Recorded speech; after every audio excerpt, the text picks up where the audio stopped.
Hey guys, welcome back. This is Forced on Me, part 3. Yay!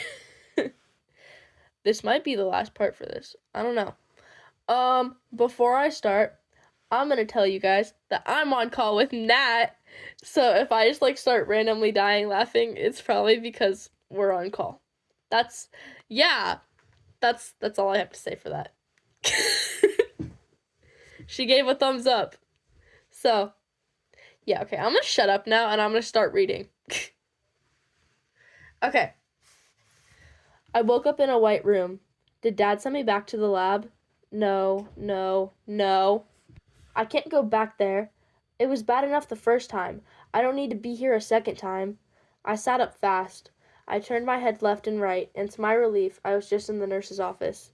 I let out a sigh of relief. I turned to my left to see a clock. I'd been out for an hour. Then I heard shuffling. I turned to see Recovery Girl. She smiled at me. That's some quirk exhaustion. I suck!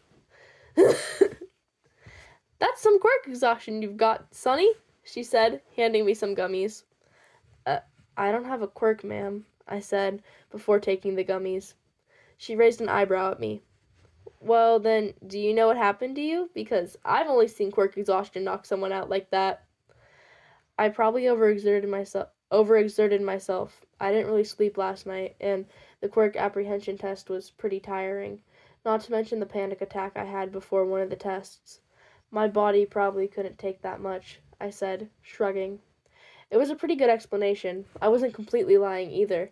I didn't really sleep last night because I was worried about how today was going to go, and I did have a panic attack, but I also knew that when I normally overexerted myself, I'm at a light for at least 2 hours. Since it's only been an hour, I know it wasn't overexertion. It probably has something to do with that ghostly figure whose hand I grabbed, but I'd probably sound really crazy if I told Recovery Girl that.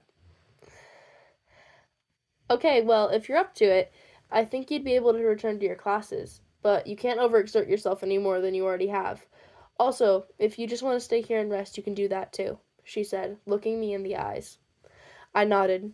I'll go back to class. I feel better than I did before. Thank you, Recovery Girl, I said, and she just nodded and pointed her cane towards the door. I bowed before leaving her office. I looked at my surroundings. Then, I thought about the map of the school I'd looked at. There was a shortcut to get to the 1A classroom that not a lot of people knew about, or if they did know about it, they didn't use it. I walked up to the vent that was on the wall near Recovery Girl's office. I tapped on the edge of it, and it opened. I pulled myself up and into it before closing it behind me. How did I know how to navigate the vents? Well, I was able to hack into UA's database, and I found the vent layout. I studied it and memorized the layout. It only took me 2 minutes to get to the vent that led to the hallway in front of the 1A classroom. I pressed a button that was next to the vent, and it opened. I jumped out and closed the vent before knocking on the door to the 1A classroom.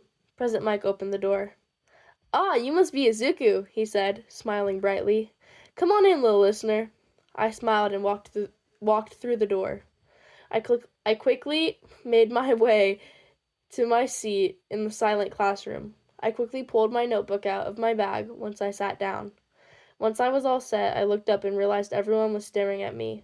All of my classmates, President Mike, and even Kachan. I just raised an eyebrow. Kachan turned around.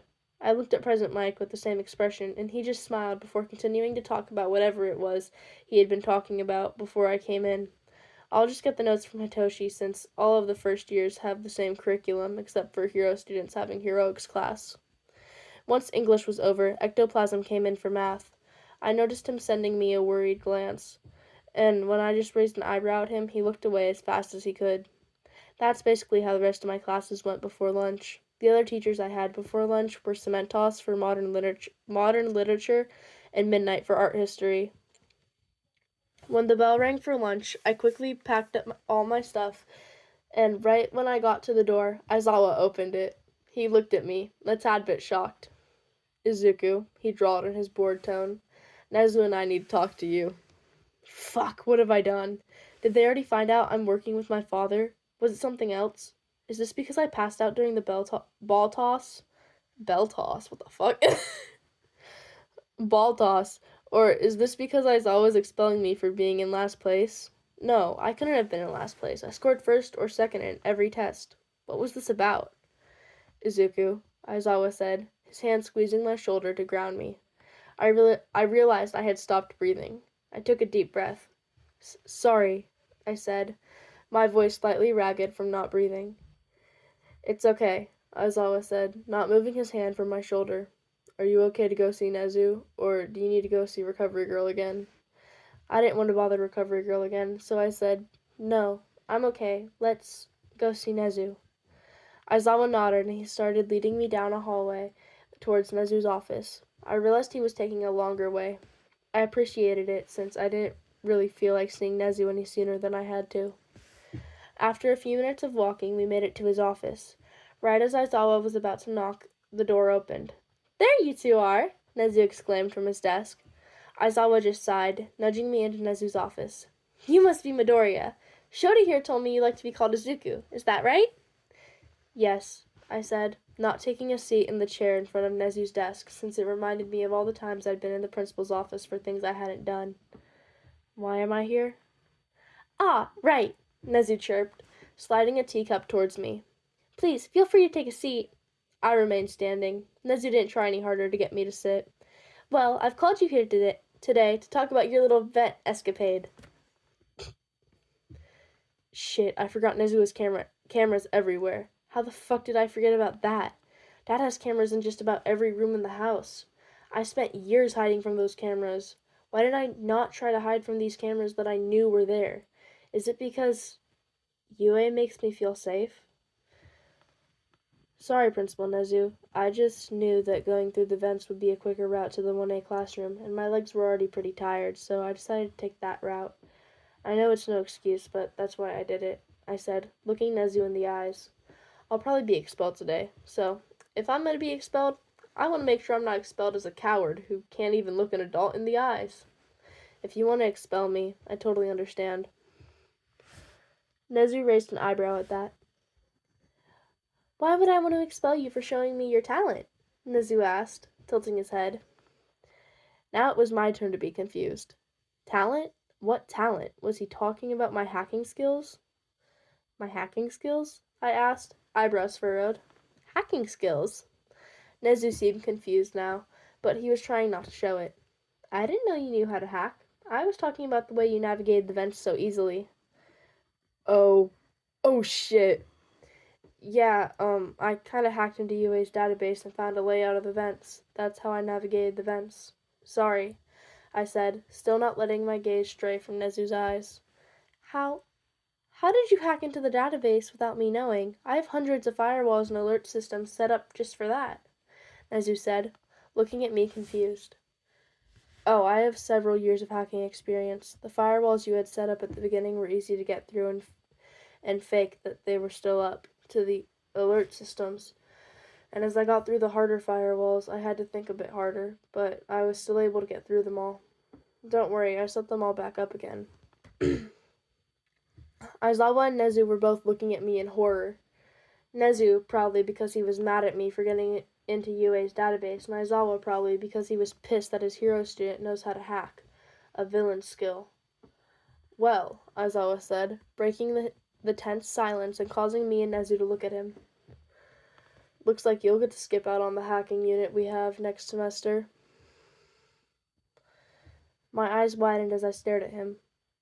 What? I asked, schooling my expression to be expressionless. Isn't hacking a villain's skill? No, Nezu and Aizawa said at the same time. Nezu continued talking. Hacking is a skill that many heroes use. It's very useful for gathering information on villain organizations, or just normal everyday villains. So, like how I hacked into old school records to find out Stain's past, I said, looking at Nezu, expression not faltering. Shota, I'm recruiting your student, Nezu said, turning to Aizawa. Aizawa just sighed. Only if he wants to be recruited by you, he said, looking Nezu in the eyes and glaring. I won't let you force him into joining your little schemes. Recruit? Schemes? I asked, looking at Nezu. Well, I want you to be my personal student, of course, Nezu exclaimed, grin grinning wide. I kept my face expressionless, but on the inside I was panicking. Why did Nezu want me to be his personal student? Did he know something, and he just wasn't saying? Ring, ring, ring. Ring, ring, ring. My phone started going off. I pulled out my phone and read the name. 10. Sorry, I told my brother he could call me during lunch, I said, looking at Nezu. Nezu just nodded. I answered without a second thought. Hey, 10, I said, expression not faltering. Hey, Zu, 10 said, sounding bored. What, did Natsuo abandon you to go have lunch with Fuyumi? I asked, holding back a grin. Yeah, he did, 10 huffed. I just wanted to have lunch with my boyfriend, but no, Tenko isn't allowed to have lunch with his boyfriend because his boyfriend puts family first, which I get. I'd put you first too, Zu, but I just wanted to have lunch with him. Why don't you guys just go to America, get legally married rather than just being married in your video game, and then come back to Japan and live your lives here, I suggested. There was silence for a minute. You, Zu, are a genius. Why didn't I think of that? Tenko said, slapping the bar. Because you never attended school, so you didn't get to learn logical thinking. You are smart in other regards, but you are stupid when it comes to anything that requires you to think outside the box, I said, rolling my eyes. Honestly, I'm thinking about enrolling you in online school, and you're 21, 10. There's nothing wrong with going to school in your 20s, but I'm talking about sending you to kindergarten as a 21-year-old. Hey, I'm not that stupid, 10 whined. I may not have gone to school, but at least I had a decent childhood. Yours sucked. Yeah, and I'm very jealous of you for that, but I'm literally 6 years younger than you, and I'm smarter, I said, leaning against the chair in front of me. Also, before you say anything else, I'm going to call you back in a bit. I'm in the office right now. Why? 10 asked, confused. Nezu and Aizawa found out I can hack, I said. Oh, good luck then, he said, hanging up. I sighed as I pocketed my phone. Sorry, I said, turning my attention back to Nezu, who was looking at me with a calculating gaze. Is there anything else you wanted to talk about, Nezu? Just one question, Nezu exclaimed in his chipper tone once again. Would you like to be my personal student? I paused to think about it. I could learn a lot from Nezu, and my thoughts were interrupted by someone slamming the door to Nezu's office open. I forced myself not to tense. It was All Might.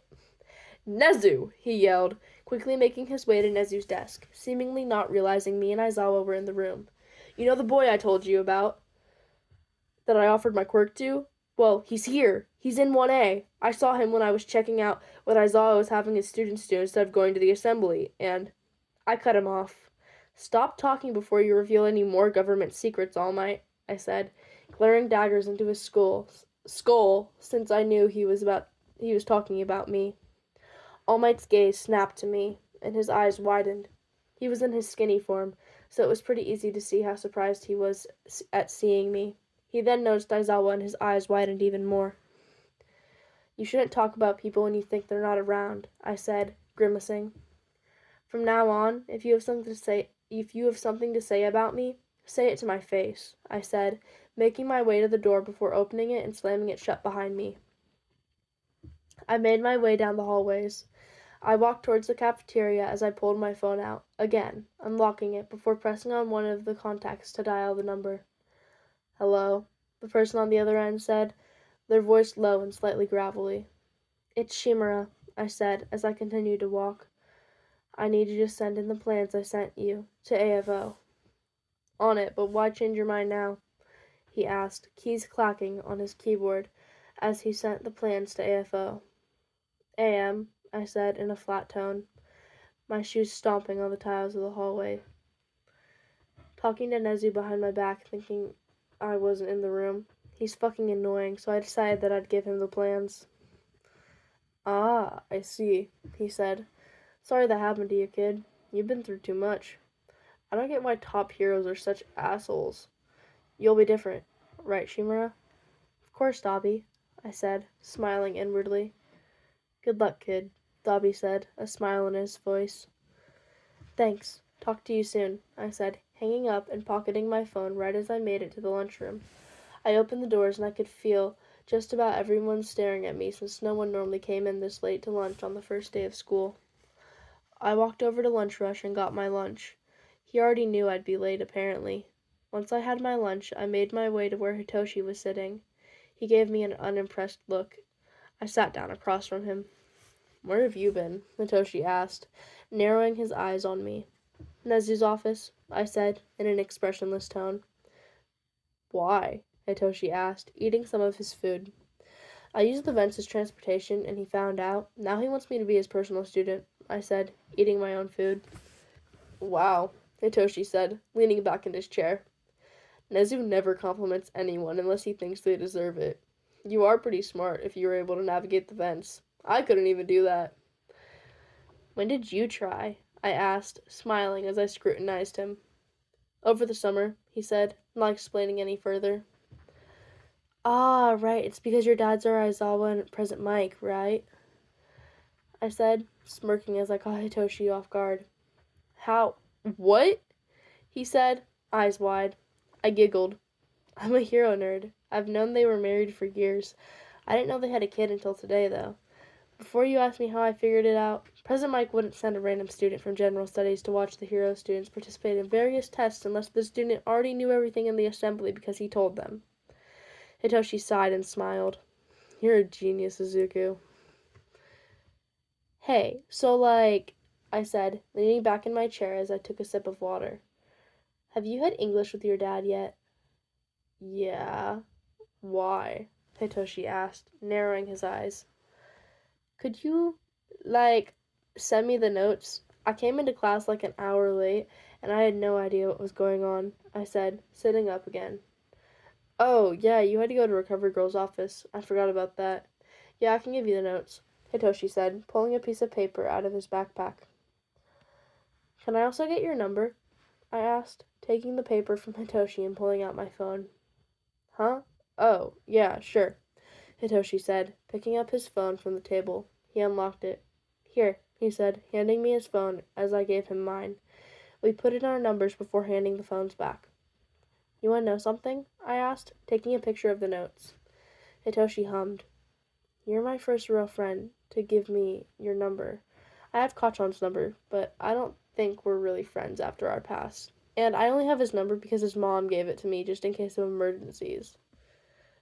"Oh," Hitoshi said. He was silent for a minute. "You're my first real friend, too. Everyone thinks my quirk is villainous, so they stay away from me. I'm honestly surprised you haven't asked me what my quirk is." "Oh," I said, tilting my head. "No quirk is villainous, and contrary to popular belief, no quirk is heroic either. Those are just useless labels people give quirks. They're just scared of the potential someone has to do good, so they tell them they'll only amount to the opposite of what they want." Hitoshi looked at me a bit bewildered, but then he smiled wide. I smiled back. The rest of lunch was spent with us either playfully insulting each other or talking about things we like. When the bell rang, we walked to class together. Hitoshi almost walked into the 1A classroom with me, but then I reminded him that he was in 1C, and he cursed before saying goodbye and rushing to class. I smiled at that. As I made my way to my seat, I realized there was someone in my seat. I stopped. It was the white-haired man from earlier. My eyes narrowed, and, as if he could sense my gaze, he looked at me.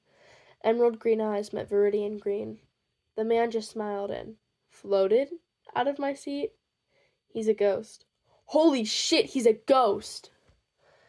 I kept my face expressionless as I made my way to my seat again. I sat down and took my notebook out of my backpack. I opened it to an empty page and wrote a question. I turned it to face the ghost, and he moved closer to read it.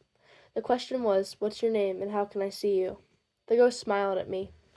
"My name is Yoichi Shigaraki," the ghost, Shigaraki, said. I was surprised to hear my uncle's name, but I was also surprised I hadn't recognized him sooner. "He looks exactly like the pictures my father showed me. Honestly, I don't know how you're able to see me or interact with me in any way, but I have a feeling it is because of something that isn't a quirk." I just nodded and pulled the notebook back towards me as I wrote my next question. This time, the question was, Do you think that I have some sort of ability that lets me see ghosts, and you're the first one I've seen? Yoichi just nodded in response. I would have asked another question, but the bell rang, so I put my notebook away. Aizawa walked into the room. Since this morning you had the quirk assessment test, we'll have your law and ethics lesson now. But normally these lessons would be before lunch, and the afternoon would be reserved for foundational heroics. Today you won't be having any foundational heroics lesson, since today is really just an introduction to your classes and teachers. Your first lesson will be tomorrow, Aizawa explained. Now, I'll start our lesson by passing out copies of the Hero Law book. Aizawa did as he said before diving into an explanation of what we'd be learning in the law and ethics class. It seemed pretty easy. I was listening until Yoichi decided to distract me. He started singing Breakin' Dishes by Rihanna after Aizawa said that we'd be learning about what happens when someone breaks one of the hero laws. I inwardly sighed, knowing that I'd probably have trouble focusing in class now due to my insane uncle. This'll be interesting. After Aizawa's introduction to the law and ethics class, he started a short lesson. I was listening and taking notes while Yoichi started singing song after song. One of the songs was Treat You Better by Shawn Mendes. Apparently he likes a lot of pre-quirk music. The last song Yoichi started singing, as class let out, was Wanna Be Yours by Arctic Monkeys. I think he's a simp. As I was packing my backpack, I heard an unfamiliar voice gasp and yell, Arctic Monkeys? I glanced behind me and saw a bulky man, probably around the same age as Eraserhead, who had wispy cloud-like hair. He also had blue eyes, and I could have sworn that he had white specks in his eyes that looked like clouds. He was pretty tall, and he looked like he was wearing a hero costume.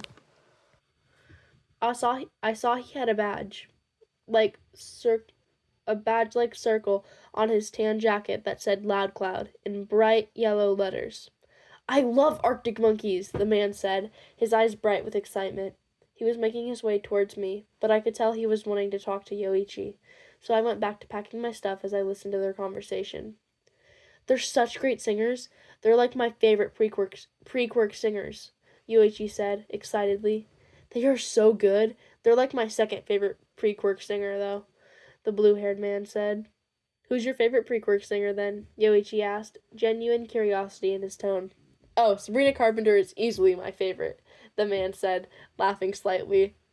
Oh, she is good, Yoichi agreed, nodding. Hey, what's your name? Oh, my name's Oboro Shirakumo. You can call me Oboro. What's your name? The man, now identified as Oboro Shirakumo, asked. My name's Yoichi Shigaraki, this green-haired kid's uncle.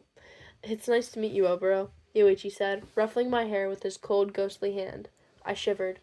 Wait, can he see and hear us? Oboro asked, surprised. Yep, he can, Yoichi said, smiling. Before Oboro could say anything else, my phone started ringing. I pulled it out of my pocket, and right as I looked at the screen, Hitoshi walked into the room. I was tempted to not answer the incoming call I was getting from my father in favor of talking to Hitoshi, but I knew that if I didn't answer my father, I'd pay for it later. So I sighed and answered it. So you have time to answer your brother's calls, but not my texts? My father said, skipping the greeting.